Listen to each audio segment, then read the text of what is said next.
Welcome to black mirror horror. कैसे हैं आप सब? आई होप आप सब ठीक होंगे। आज मैं आप सभी के लिए एक नई और बहुत ही अनोखी हॉरर स्टोरी लेकर आई हूँ और उम्मीद करती हूँ कि आपको ये कहानी पसंद आएगी।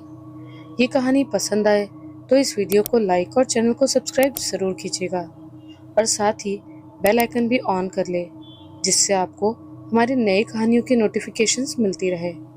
तो चलिए अब बढ़ते हैं हमारी आज की कहानी की ओर। वाराणसी, भारत की आध्यात्मिक राजधानी, अपनी गंगा के किनारे बसी अनगिनत कहानियों, परंपराओं और रहस्यों के लिए प्रसिद्ध है। इसी शहर का वो प्रमुख घाट मणिकर्णिका न केवल धार्मिक दृष्टि से महत्वपूर्ण है, बल्कि अपनी रहस्यमयी और अनोखी छवि के लिए भी जाना जाता है।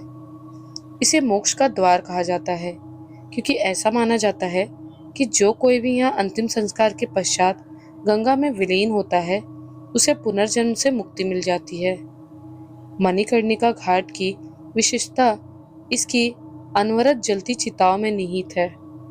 यहाँ दिन हो या रात, चिताएं कभी भी बुझती नहीं दिखती। इन्हें अनंत अग्नि के रूप में भी जाना जाता है, जो सदियों से बिना रुके जल रही है। इस अटल अग्नि में निहित प्रतीकात्मकता को समझने के लिए स्थानीय लोग मानते हैं कि ये अग्नि आत्मा की शुद्धि और मोक्ष की ओर ले जाने वाली ऊर्जा का संचार करती है।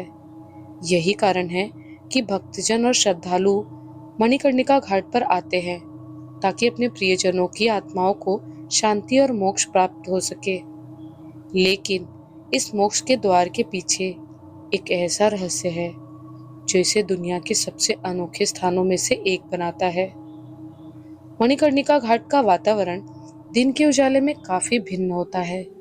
दिन में यहाँ की गलियां श्रद्धालुओं, सन्यासियों, पर्यटकों और भक्तों से सजी रहती हैं। मंदिर से निकलती घंटी की ध्वनियां, आरती की मधुर धुनें और गंगा के जल में डूबते दिए एक दूसरे के साथ मिलकर एक अद्भुत दृश्य रचते हैं। परंतु जैसे ही सूर्यास्त होने लगता है, घाट का परिवेश एक अलग ही रहस्यमय छटा बिखेर देता है। अंधेरी रात में मणिकर्णिका घाट की जलती चिताओं की लपटें तेज और भयंकर हो जाती हैं, मानो किसी प्राचीन कहानी के रहस्य फिर से जागृत हो गए हों। स्थानीय कथाओं के अनुसार मणिकर्णिका घाट पर न केवल मृतकों का अंतिम संस्कार होता है, बल्कि यहाँ कुछ आत्माएं भी बन जाती है। ऐसा कहा जाता है कि कुछ ऐसे लोग जिनके जीवन में कोई अधूरापन या अनसुलझा कर्म रहता है, उनकी आत्माएं इस घाट में अटक जाती है। वे इस अटकेपन के कारण शांति नहीं पाती और अक्सर रात के अंधेरे में उनकी परछाइयां और अजीब आवाजें सुनाई देती हैं। कई बार घाट पर सफेद साड़ियों में लिपटी हुई आकृतियां देखने को मिलती हैं, जो अचानक गायब हो जाती हैं। इन घटनाओं ने मणिकर्णिका घाट को एक रहस्यमय स्थल बना दिया है, जहां आध्यात्मिकता के साथ साथ भयभीत कर देने वाला अंधकार भी समाया हुआ है। मणिकर्णिका घाट का एक और महत्वपूर्ण पहलू यहाँ के धार्मिक अनुष्ठान और तांत्रिक परंपराओं से जुड़ा हुआ है।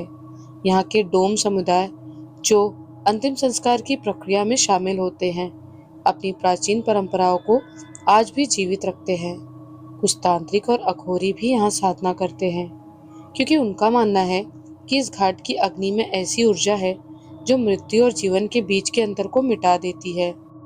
वे मानते हैं कि यदि सही समय पर उचित अनुष्ठान किए जाए तो आत्माओं को मोक्ष की प्राप्ति संभव है। यही वजह है कि कई बार रात के समय यहाँ गुप्त तांत्रिक अनुष्ठान भी होते देखे जाते हैं, जिनमें साधक अग्नि के चारों ओर बैठकर मंत्रों का जाप करते हैं और अनजानी शक्तियों से संवाद करने का प्रयास करते हैं। यहाँ का जल कभी स्थिर नहीं रहता। ये तेज भाव के साथ आगे बढ़ता है, मानो किसी प्राचीन कथा का हिस्सा हो। संतों और साधुओं का कहना है कि मणिकर्णिका घाट पर चिताओं में कभी कभी रहस्यमयी आवाजें सुनाई देती है। ऐसी कहानियां हैं कि जब भी कोई अनजाने में इस घाट के रहस्यों को भांप लेता है, तो उसे आत्माओं की पुकार सुनाई देती है, जो उसे अपने साथ खींच लेने का प्रयास करती है। इन कहानियों ने मणिकर्णिका घाट की छवि को और भी रहस्यमय बना दिया है और साथ ही वहां आने वाले लोगों में एक अजीब सा भय भी भर दिया है। मणिकर्णिका घाट में प्रत्यक्ष अनुभव किए जाने वाले दृश्य, वहां की जलती हुई चिताएं, तेज बहता गंगा जल और रात के समय उत्पन्न होने वाला अजीब सा माहौल, सभी मिलकर इस स्थल को एक अद्वितीय और रहस्यमयी पहचान प्रदान करते हैं। ये घाट न केवल धार्मिक आस्था का केंद्र है, बल्कि लोक कथाओं और पारंपरिक मान्यताओं का भी एक जीवंत उदाहरण है। यहाँ की अग्नि में छुपा हुआ संदेश, आत्मा की अनंत यात्रा और मोक्ष की प्राप्ति का सत्य आज भी हजारों लोगों के हृदय में गूंजता रहता है। मणिकर्णिका और हरिश्चंद्र घाट पर कई अघोरी और तांत्रिक अपनी साधनाएं करते हैं। ये लोग शवों के बीच बैठकर ध्यान लगाते हैं और ऐसा माना जाता है कि वे मृत्यु और परलोक की शक्तियों से संपर्क करने की कोशिश करते हैं। स्थानीय लोगों का कहना है कि कई बार तांत्रिक साधना के दौरान विचित्र ध्वनियां सुनाई देती हैं। कुछ लोगों ने ये भी बताया कि घाट पर जलती चिताओं के पास किसी अनदेखी शक्ति की मौजूदगी महसूस होती है। तो चलिए जानते हैं मणिकर्णिका घाट की रात के एक अनोखे किस्से के बारे में। अनिरुद्ध, दिल्ली का एक फोटोग्राफर, वाराणसी की रातों को अपने कैमरे में कैद करने आया था। वो घाटों की खूबसूरती और गंगा आरती के दृश्य को अपने कैमरे में संजोना चाहता था, लेकिन सबसे ज्यादा उसे आकर्षित करता था मणिकर्णिका घाट, जहाँ सदियों से चिताएं जल रही थी। कहा जाता है कि यहाँ मृत्यु कभी रुकती नहीं और यही स्थान आत्माओं के सबसे करीब माना जाता है। मणिकर्णिका घाट एकमात्र ऐसा घाट है जहाँ पर ना रात होती है ना दिन, केवल चिताएं जल रही होती हैं।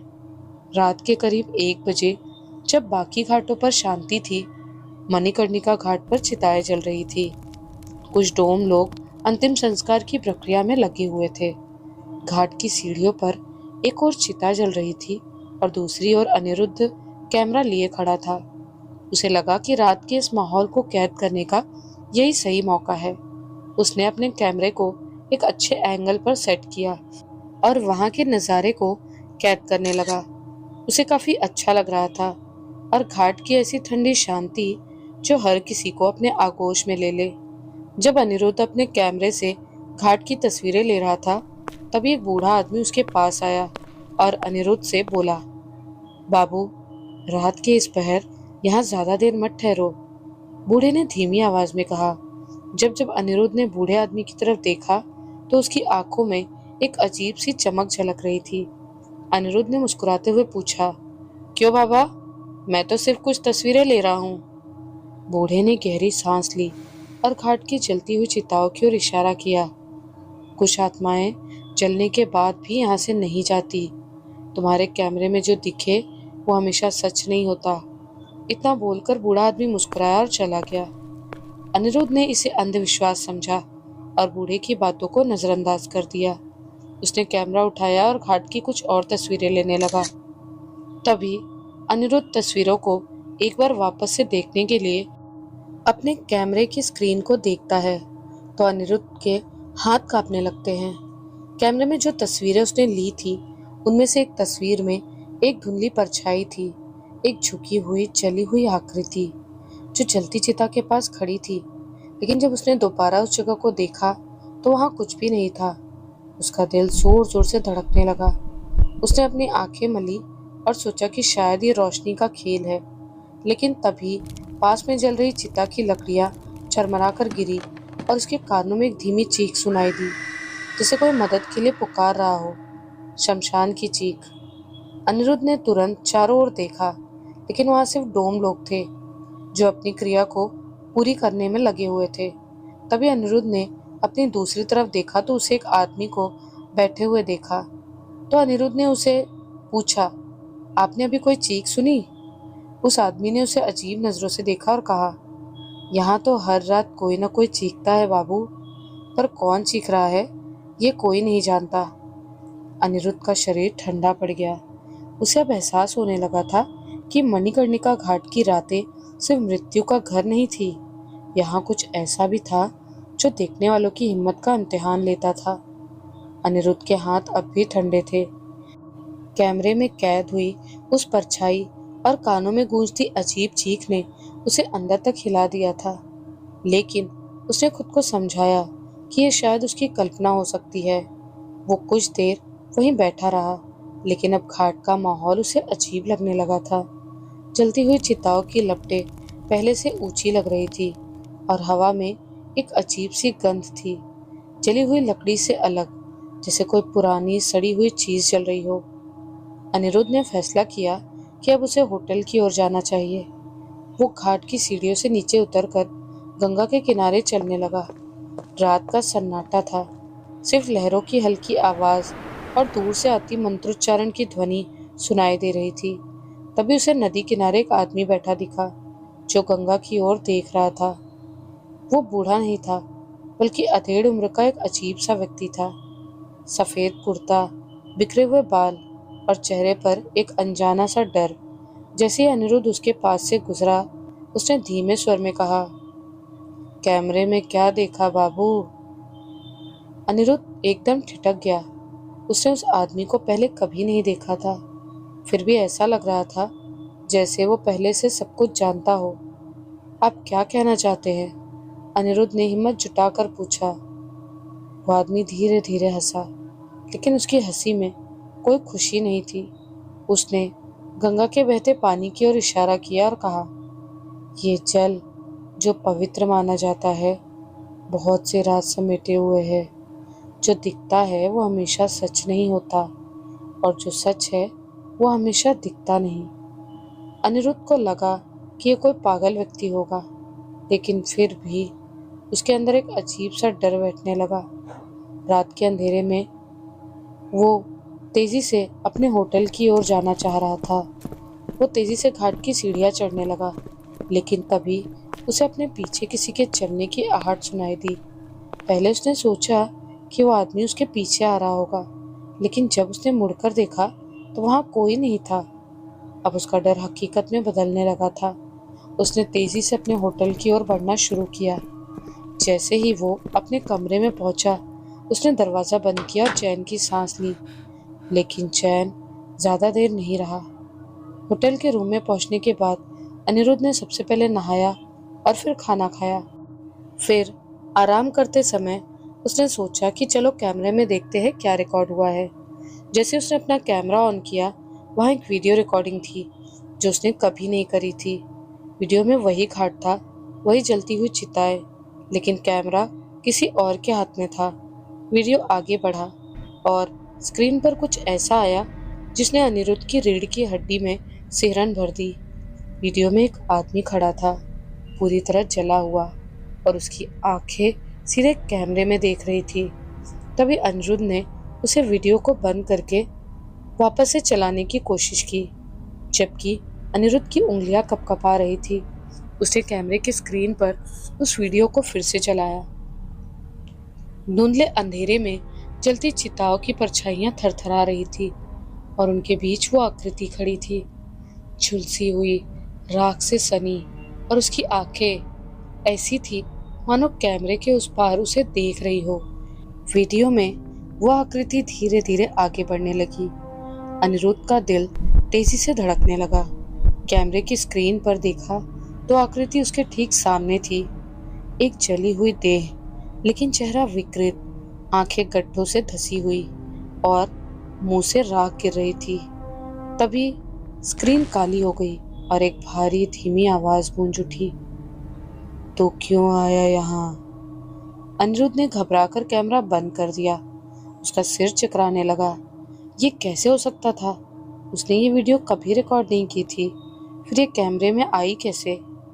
कैमरे में एकदम से वो वीडियो देखकर अनिरुद्ध काफी घबरा गया था। कमरे में गहरा सन्नाटा था। बाहर से गंगा की लहरों की धीमी आवाज आ रही थी। अचानक दरवाजे पर धीमी भारी खटखटाहट हुई। अनिरुद्ध ने घड़ी देखी। रात के 3:15 हो रहे थे। इतनी रात को कौन हो सकता है? उसके भीतर एक अजीब सा डर बैठ गया। कौन है? उसने कांपती हुई आवाज में पूछा। कोई जवाब नहीं, बस दरवाजे पर वही हल्की दस्तक। उसे ऐसा महसूस हुआ कि कोई तो दरवाजे के पीछे खड़ा है, लेकिन वो कुछ बोल नहीं रहा है। उसने धीरे से दरवाजे के नीचे झांक कर देखा, लेकिन वहां कुछ नहीं था। लेकिन तभी दरवाजे के नीचे से हल्का सा धुआं अंदर घुसने लगा। उसे घाट की चिताओं का स्मरण हो आया और वीडियो में दिखी आकृति, राग भरी आंखें। अनिरुद्ध ने घबरा कर पीछे हटने की कोशिश की, लेकिन तभी उसे अपने कंधे पर किसी के ठंडे हाथ का एहसास हुआ। वो तुरंत मुड़ा, लेकिन कमरे में कोई नहीं था। डर के मारे उसका गला सूख गया। तभी अचानक कैमरे की स्क्रीन अपने आप चालू हो गई और उसमें सिर्फ एक ही चीज दिख रही थी, वही जली हुई आकृति जो धीरे धीरे मुस्कुरा रही थी। अनिरुद्ध का पूरा शरीर ठंडा पड़ गया था। कमरे में अजीब सा धुआं भरने लगा था और कैमरे की स्क्रीन पर दिख रही वो जली आकृति अब धीरे धीरे हंस रही थी। वो तुरंत कैमरा बंद करने की कोशिश करने लगा, लेकिन स्क्रीन अटक गई थी। तभी दरवाजे पर अचानक जोर की दस्तक हुई। अनिरुद्ध ने झिझकते हुए दरवाजा खोला।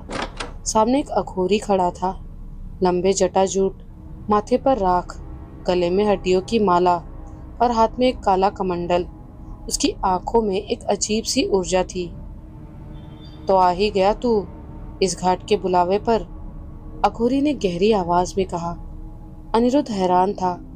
उसने पूछा, आप कौन हैं और मुझे क्यों ऐसा लग रहा है कि मैं किसी मुसीबत में फंस गया हूँ? अघोरी ने उसकी तरफ देखा और कहा, जो कुछ तेरे साथ हो रहा है वो पहले भी हो चुका है। ये घाट तुझे अपने में समाने की कोशिश कर रहा है। ये जो तूने कैमरे में देखा, ये कोई सामान्य आत्मा नहीं, ये शमशान का रक्षक है।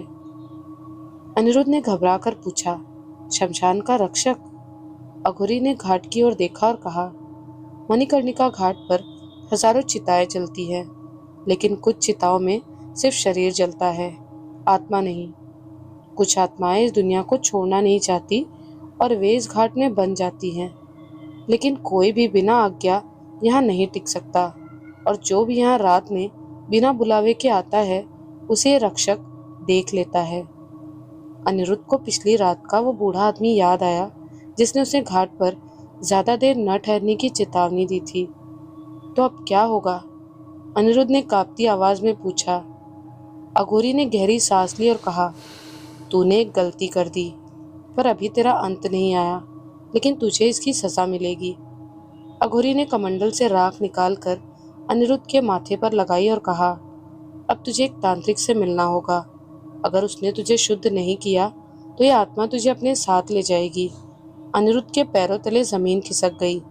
अब वो सिर्फ एक फोटोग्राफर नहीं था, वो एक ऐसे रहस्य में फंस चुका था जिसे निकलना असंभव लग रहा था। अघोरी ने धीरे से घाट की ओर इशारा किया। वहां दूर किनारे पर एक और आदमी बैठा था, एक तांत्रिक जो आग के चारों ओर कोई अनुष्ठान कर रहा था।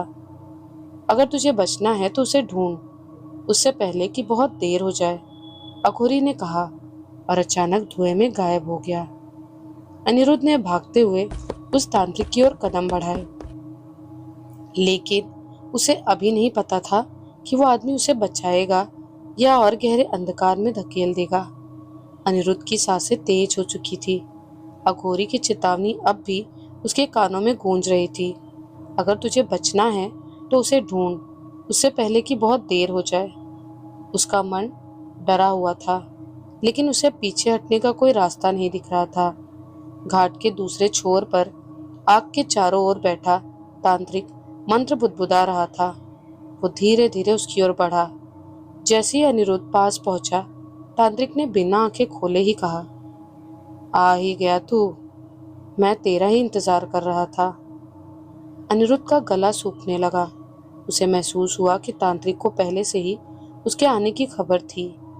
आपको कैसे पता कि मैं आऊंगा? उसने हिम्मत जुटाकर पूछा। तांत्रिक ने धीरे से आंखें खोली। उसकी आंखों में अजीब सी चमक थी, मानो वो इस दुनिया का इंसान ही ना हो, क्योंकि तूने जो देख लिया है उससे तेरा पीछा छूटना आसान नहीं, तांत्रिक ने गंभीर आवाज में कहा। अनिरुद्ध ने कैमरे की घटना, रहस्यमय आकृति और अघोरी की बातों के बारे में बताया। तांत्रिक ध्यान से सुनता रहा। फिर उसने पास पड़ी एक थाली से राख उठाकर अनिरुद्ध की हथेली पर रख दी। इस राख को कसकर बंद कर, और कुछ भी हो जाए इसे खोलना मत। अनिरुद्ध ने डरते हुए पूछा। लेकिन ये क्यों? तांत्रिक ने गहरी सांस ली और कहा, क्योंकि ये शमशान की राख है। ये तुझे बचाएगी, लेकिन ज्यादा देर नहीं। तेरे साथ जो हो रहा है वो कोई साधारण आत्मा नहीं कर सकती। ये शमशान का रक्षक नहीं, बल्कि उससे भी ज्यादा खतरनाक कुछ है। तांत्रिक ने फिर से मंत्र पढ़ना शुरू किया और आग में कुछ अजीब सी जड़ी बूटियां डाली। धुएं की गंध बहुत तेज थी, लेकिन अनिरुद्ध को उसमें एक अजीब सा सुकून महसूस हुआ। इस घाट पर हर आत्मा मोक्ष के लिए नहीं भटकती। तांत्रिक ने धीरे से कहा, कुछ आत्माएं अंधकार से निकली होती है। वे किसी की भलाई नहीं चाहती, और तूने गलती से उनमें से एक को देख लिया है। अनिरुद्ध के शरीर में एक झुरझुरी सी दौड़ गई। अब मैं क्या कर सकता हूँ? उसने घबरा कर पूछा। तांत्रिक ने गंगा की ओर इशारा किया। अगर तुझे सच जानना है तो कल रात इस घाट पर फिर से आना, लेकिन इस बार अकेले मत आना। और हाँ, उस बूढ़े आदमी को ढूंढना जिसने तुझे पहली बार चेतावनी दी थी। वो तुझे बचा सकता है, क्योंकि उसने भी वही देखा था जो तूने देखा। अनिरुद्ध को पहली बार महसूस हुआ कि उस घटना के पीछे कोई पुराना राज छिपा हुआ था। वो जानता था कि अब उसके पास ज्यादा समय नहीं था। उसे हर हाल में उस बूढ़े को ढूंढना था, इससे पहले कि वो आत्मा उसे अपनी गिरफ्त में ले ले। अनिरुद्ध की बेचैनी बढ़ती जा रही थी। तांत्रिक की बातों ने उसे और परेशान कर दिया था। उस बूढ़े आदमी को ढूंढना जिसने तुझे पहली बार चेतावनी दी थी, वो तुझे बचा सकता है। अब तक वो इसे महज अंधविश्वास मान रहा था, लेकिन अब सब कुछ हकीकत जैसा लगने लगा था। घाट का अजीब माहौल, कैमरे में कैद हुई रहस्यमय आकृति और तांत्रिक की चेतावनी, सब कुछ एक ही कहानी कह रहे थे कि वो किसी बड़ी मुसीबत में फंस चुका था। उसके बाद वो अपने होटल के कमरे में चला गया, लेकिन सो नहीं पाया, और तांत्रिक के मुताबिक राख जो मुट्ठी में दी गई थी उसे भी नहीं खोलना था। अगली रात अनिरुद्ध फिर से मणिकर्णिका घाट पहुंचा। इस बार उसने तांत्रिक की दी हुई राख अपने साथ रखी थी। घाट पर हलचल थी, लेकिन उसे वो बूढ़ा आदमी कहीं नहीं दिखा। अचानक गंगा के किनारे जलती चिताओं के पास उसे वही बूढ़ा आदमी एक चिता के पास बैठा दिखा। वो गंगा की ओर एकटक देख रहा था, जैसे किसी का इंतजार कर रहा हो। अनिरुद्ध तेजी से उसके पास पहुंचा और बोला, बाबा, आपने उस दिन मुझे चेतावनी दी थी। आप जानते थे कि कुछ गड़बड़ होने वाली है। प्लीज मुझे बचाइए। मुझे इस कहानी का सच बताइए कि सच क्या है। बूढ़े ने धीरे से उसकी ओर देखा। उसकी आंखों में अजीब सा खालीपन था, लेकिन गहरी समझ भी। अब तुझे भी दिखने लगे ना? ये घाट सिर्फ जलने वालों के लिए नहीं है। कुछ ऐसे भी हैं जो जलकर भी बचे हुए हैं। अनिरुद्ध का गला सूखने लगा। बूढ़े ने धीरे से बोलना शुरू किया। सैकड़ों साल पहले यहाँ एक अघोरी तांत्रिक रहता था, महाकाल साधक। उसने मोक्ष पाने के लिए एक तंत्र साधना की, लेकिन वो अधूरी रह गई। साधना असफल होने पर उसकी आत्मा इसी घाट से बंध गई। अनिरुद्ध ध्यान से सुन रहा था।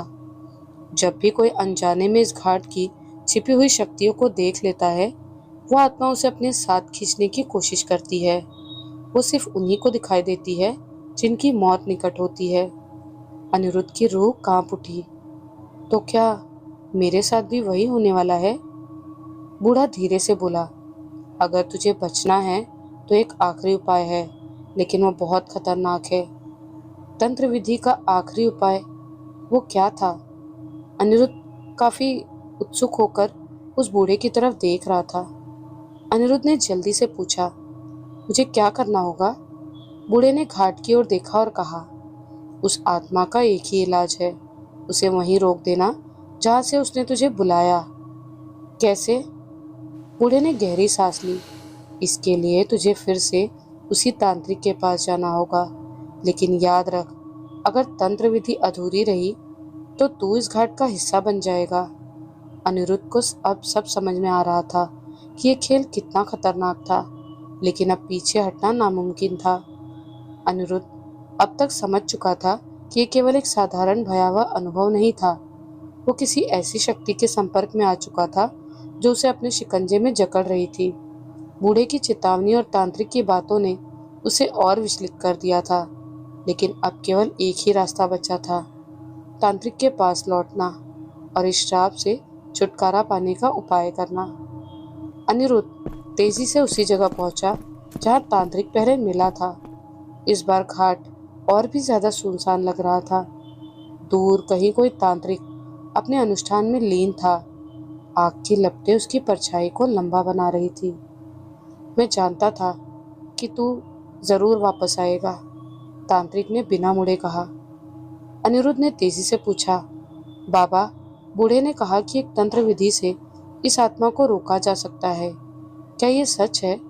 तांत्रिक ने गहरी सांस ली, फिर बोला, सच है, लेकिन ये आसान नहीं। यह आत्मा एक अघोरी की अपूर्ण साधना का परिणाम है। इसे रोकने के लिए तुझे खुद उस साधना में शामिल होना होगा। अनिरुद्ध ने एक गहरी सांस ली और तांत्रिक से कहा, मैं ये साधना पूरी करूंगा। तभी तांत्रिक ने घाट की रेत पर एक बड़ा यंत्र बनाया और कहा, जब यह आत्मा तुझे देखने आएगी तभी हम इसे बांध सकते हैं, लेकिन याद रख, अगर तेरा ध्यान भंग हुआ तो तू इस घाट का हिस्सा बन जाएगा। अनिरुद्ध घबराया हुआ था, लेकिन उसे कोई और रास्ता नहीं दिख रहा था।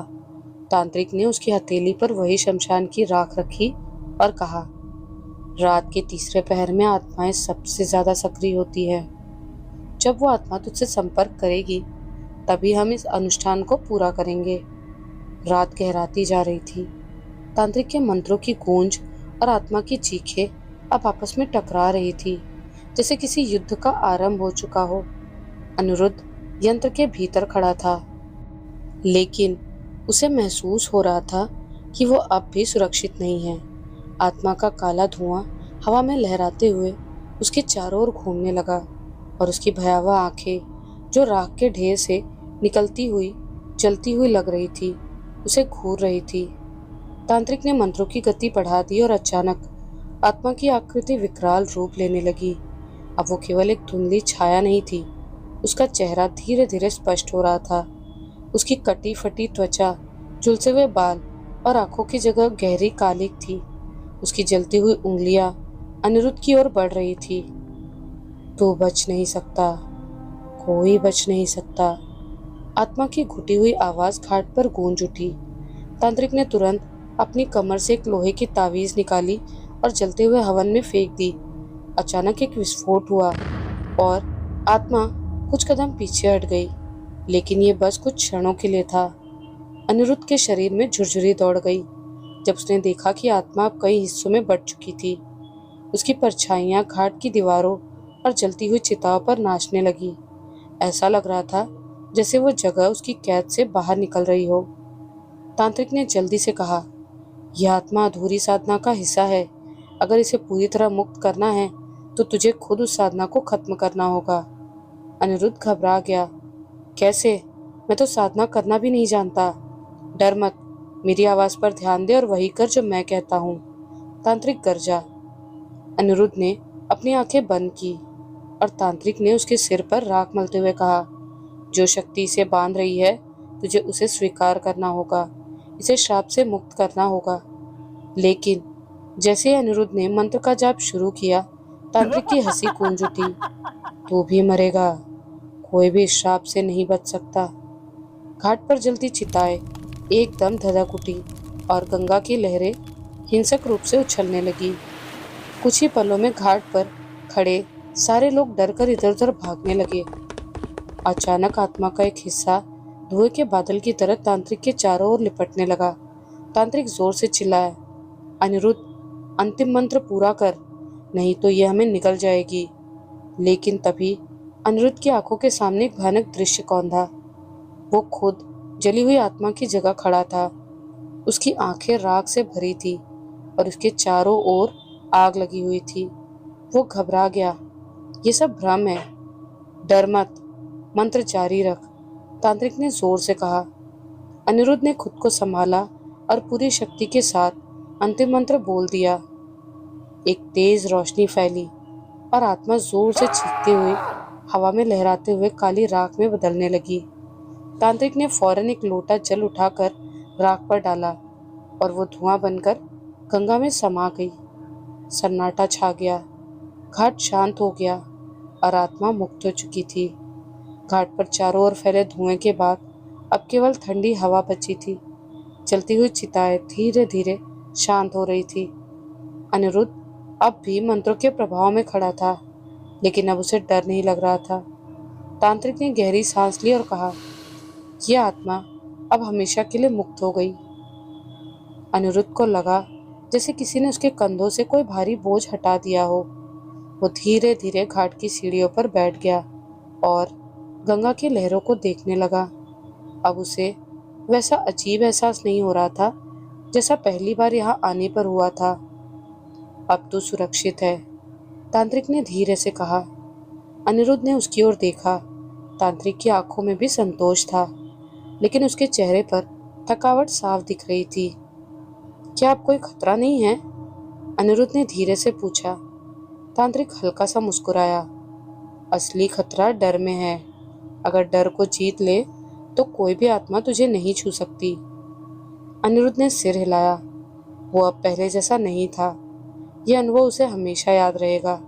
लेकिन अब उसे घाट से डर नहीं था, बल्कि अब वो इसके रहस्यों को समझ चुका था। सूरज की पहली किरणें जैसे ही आ रही थी, पूरे घाट पर एक नई आशा की झलक बिखर गई। रात भर की भयावहता और रहस्यमय घटनाओं के बाद अब सुबह की कोमल रोशनी में सब कुछ शांत और निर्मल लग रहा था। तांत्रिक, जिसकी आंखों में अब भी अतीत के तमाम अनुभवों की गहराई थी, धीरे से मुस्कुराते हुए अनिरुद्ध से कहने लगे, अब जा, तेरा काम यहाँ खत्म हुआ। उसकी आवाज में एक तरह का सुकून था और जैसे उसने अनिरुद्ध के भीतर छिपे डर और संघर्ष को देखा हो और अब उसे मुक्ति की ओर अग्रसर होने का आदेश दे रहे हो। अनिरुद्ध ने हाथ जोड़कर तांत्रिक को प्रणाम किया। उसके मन में मिश्रित भावनाएं थी। भूतकाल की अंधेरी रातों की यादें, उन रहस्यमय अनुभवों की झलकें और साथ ही एक नई उम्मीद की किरण। जैसे अनिरुद्ध ने आखिरी सीढ़ी पार की और घाट की ओर मुड़ा, उसकी नजर दूर क्षितिज पर फैले मंद सुनहरे प्रकाश में झलकती हुई कुछ यादों से टकराई। उसी क्षण उसे वही बूढ़ा आदमी दिखाई दिया जिसने पहली बार उसे चेतावनी दी थी। बूढ़ा आदमी वहां धीरे धीरे अपने अस्तित्व के साथ पिघलता हुआ, मानो उस प्राचीन संदेश का प्रतीक बन गया हो कि जीवन में सही समय पर सही चेतावनी सुन लेनी चाहिए। धीरे धीरे अनिरुद्ध ने अपने कदमों को आगे बढ़ाया। वो वाराणसी के उन रहस्यमय घाट से दूर निकलने लगा, मानो वो एक नए जीवन की ओर अग्रसर हो रहा हो। उसकी आंखों में अब भविष्य की एक नई किरण चमक रही थी और उसके मन में यह स्पष्ट था कि वो उन तमाम भयावह रातों से सीख कर आज आजाद हुआ है। गंगा की लहरों की मधुर ध्वनि और दूर आ रही सुनहरी किरणें उसे इस बात का एहसास दिला रही थी कि जीवन में हर अंधेरे के बाद उजाला जरूर आता है। अनिरुद्ध की मुस्कान में अब एक स्थिरता और शांति थी जो उसे आत्मविश्वास दे रही थी कि आगे बढ़ते हुए वो कभी भी उस अंधकार का शिकार नहीं होगा जिसने उसे इतने समय तक परेशान कर रखा था। तो ये कहानी यहीं पर खत्म होती है। मणिकर्णिका घाट में ऐसी ही बहुत सारी रहस्यमय घटनाएं और कहानियां छुपी हुई हैं। ये उनमें से एक कहानी थी। आपको ये कहानी कैसी लगी हमें कमेंट्स में ज़रूर बताइएगा। मिलती हूँ बहुत जल्द ऐसी एक नई और डरावनी और रहस्यमय कहानी के साथ। जय बाबा महाकाल।